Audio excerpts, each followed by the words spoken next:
A major arrest in Portland as officers say one man is tied to 28 burglaries.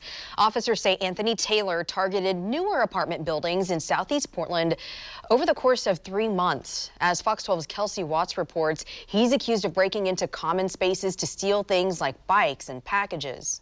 Police say Taylor is a prolific burglar who they've been looking for a while now. They say he was caught on surveillance video at those apartment complexes, and he was finally identified when someone in the community saw those images and recognized him.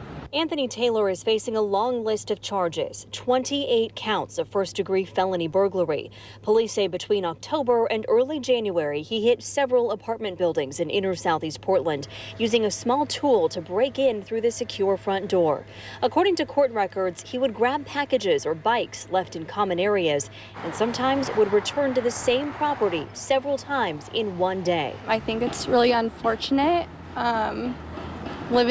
Rent is high, so when you live in a place like this, you would hope that it's a safe place that you can trust and not get your things stolen. Saskia Kuehl is not one of the victims in this case, but she does live in one of the buildings police say Taylor targeted, the Ankeny Street apartments. I actually keep my bike in my apartment because I'm very attached to it, and I just think it's safest where I can see it every day and be reassured that it's there. And it's a good thing. Court records show Taylor broke in here 7 times, hit the Mark 6 times, and the Helena apartments 3 times, just as a few examples.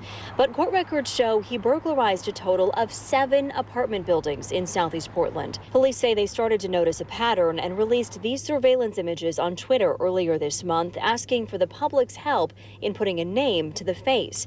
It worked. They say within 3 days, Taylor was identified as the suspect thanks to a community member's tip.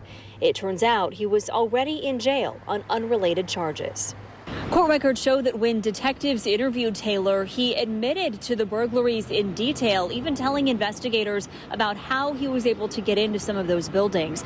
Police say some of the stolen property has been returned to the victims, but tonight it's not clear where the rest of it may be. Reporting in downtown Portland, Kelsey Watts, Fox 12 Oregon.